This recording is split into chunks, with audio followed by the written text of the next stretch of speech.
श्री हरि। सभी भक्तों का स्वागत है हमारे चैनल दुर्गा भक्ति मार्ग में, जहां आपको मिलती हैं रोज नई नई पवित्र कथाएं, व्रत कथा और भक्ति से जुड़ी अद्भुत बातें। तो आइए श्रद्धा और भक्ति के साथ आज की कथा की शुरुआत करते हैं। आज की कथा है अक्षय तृतीया की कथा। हमारी वैदिक संस्कृति में संपूर्ण वर्ष के दौरान इतने सारे सुंदर व्रत और पर्व क्यों आते हैं? वास्तव में यह सभी मांगलिक पर्व मनुष्य के जीवन में नवीन ऊर्जा और आध्यात्मिक चेतना का संचार करते हैं, जिसके माध्यम से मनुष्य अपने धर्म, अर्थ, काम और मोक्ष की ओर सुचारू रूप से गति कर सके। ऐसा ही एक मंगलमय दिन है अक्षय तृतीया। वैशाख माह के शुक्ल पक्ष की तृतीया तिथि यानी अक्षय तृतीया।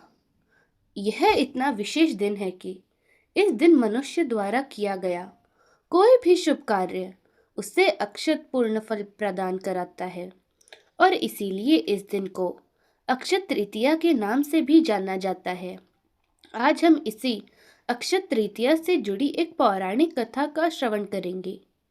यह प्राचीन समय की बात है कि जब यह पृथ्वी अनेक महान राजाओं और तेजस्वी ऋषि मुनियों से सुसज्ज थी।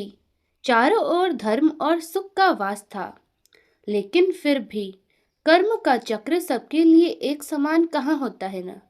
तो सब बस ऐसे समय में भी एक ब्राह्मण परिवार रहता था, जो कि अत्यंत निर्धन था।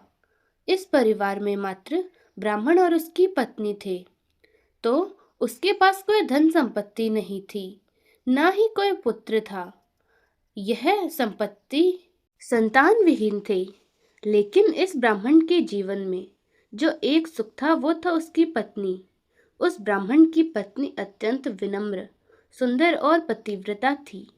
ब्राह्मण भिक्षा मांगकर जो भी लाता उसी में वे संतुष्ट रहती और अपने पति की सेवा किया करती। अनेक प्रयासों के बाद भी ब्राह्मण अपने जीवन निर्वाह हेतु प्राप्त धन एकत्रित नहीं कर पाते। इस अवस्था में भी वे दोनों पति पत्नी परम भगवान के प्रति समर्पित थे। आखिर एक दिन ब्राह्मण की पत्नी ने कहा, हे स्वामी, आप इतना प्रयास करते हैं, लेकिन फिर भी हम अपने जीवन यापन हेतु पर्याप्त धन एकत्रित नहीं कर पा रहे हैं। हमारे भाग्य में संतान सुख की प्राप्ति भी नहीं है। निश्चित ही हमने कोई अपराध किया है या फिर पूर्व जन्म का कोई फल, जिसका फल हम इस जन्म में भुगत रहे हैं। हे स्वामी, मैंने सुना है कि इस समय महान ऋषि वशिष्ठ हमारे नगर पधारे हैं। कृपया आप उनके पास जाइए और हमारे इस अवस्था का कारण और समाधान पूछिए। वे अवश्य ही हमारी सहायता करेंगे। अपनी पत्नी की बात सुनकर ब्राह्मण को भी यह सुझाव अच्छा लगा, तो वे उसी समय महान ऋषि वशिष्ठ के यहाँ जाकर उन्हें प्रणाम करते हैं और हाथ जोड़कर ऋषि से प्रार्थना करते हुए कहने लगे कि हे ऋषिवर, आप तो त्रिकालज्ञ हैं। आप प्रत्येक जीव के भूत, भविष्य और वर्तमान से परिचित हैं। हे प्रभु, कृपा आप मेरी इस अवस्था का कारण बताएं, जिस वजह से मैं संतान सुख से वंचित हूँ और मैंने इस निर्धन और संतानहीन अवस्था को क्यों प्राप्त किया और किस उपाय से हम इससे मुक्त हो सकते हैं।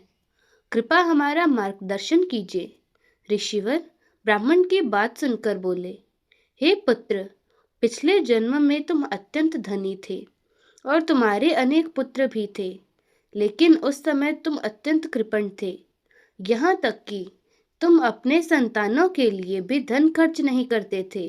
अपने धन और संपत्ति के प्रति तुम्हारी आसक्ति और अपनी संतान के लिए लापरवाही के प्रमाण स्वरूप ही तुम्हारे इस जन्म में निर्धनता और श्रापहीन होने का भी शाप मिला है। उस समय किसी कारणवश तुमने वैशाख माह के अंतिम दिन में व्रत का पालन किया था, इसीलिए तुम्हें इस जन्म में ब्राह्मण का शरीर और अच्छी पत्नी प्राप्त हुई। अगर तुम इस जन्म में भी वैशाख माह के कम से कम 7 दिनों के व्रत का पालन करो, भगवान श्री हरि की भक्ति करो, तो तुम्हें इस अभिशाप से अवश्य मुक्ति मिलेगी। और वैशाख माह के शुक्ल पक्ष में आने वाली अक्षय तृतीया के दिन परम भगवान श्री हरि की, भगवान कृष्ण की पूजा अर्चना करो, वे तुम्हारे कष्टों का निवारण अवश्य करेंगे।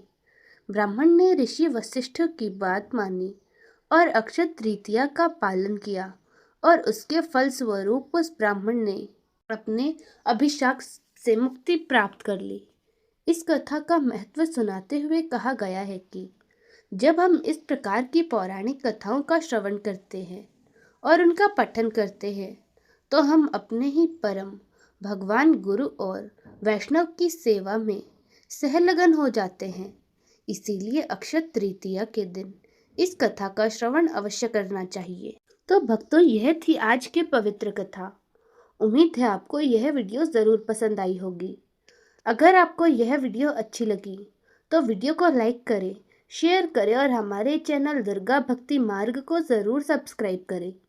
और ऐसी ही पवित्र कथाएं सुनने के लिए हमारे साथ जुड़े रहें। जय श्री